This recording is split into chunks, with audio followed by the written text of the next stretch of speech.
બોટાદમાં અલમદીના ખિદમત ગ્રુપ દ્વારા 31 દુલ્હા દુલ્હનોના નિકાહ સમારોહ આયોજિત કરવામાં આવ્યો। બોટાદ શહેરના ભાદર કઠિયા સુન્ની મુસ્લિમ સમાજ દ્વારા સંચાલિત અલમદીના ખિદમત ગ્રુપ દ્વારા 31 દુલ્હા દુલ્હનના નિકાહનું વૈભવી સમારોહ આજથી બોટાદમાં યોજાયો। આ પ્રસંગે મોટી સંખ્યામાં સમાજના સભ્યો અને પરિવારજનોએ ભાગ લીધો।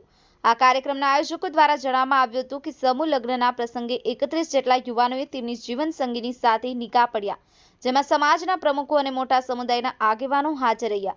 આ સમારોહ દ્વારા આપણી સંસ્કૃતિ અને પરંપરાઓને આગળ વધારવા માટેની આદતને મજબૂર કરવાની વાત પર ખાસ ભાર મૂકવામાં આવ્યો। સમૂહ લગ્નના આયોજનો દ્વારા સમાજના ગરીબ અને મધ્યમ વર્ગીય પરિવારોને નિકાહ માટે વધારાનો ખર્ચ ન કરવાની સગવડ મળી રહી છે।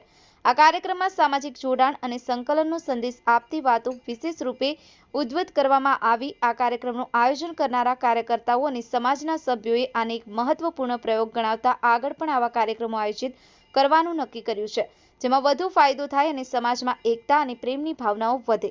ભોથાભાઈ ચેખલિયા, ન્યૂઝ 9 ગુજરાતી, બોટાદ।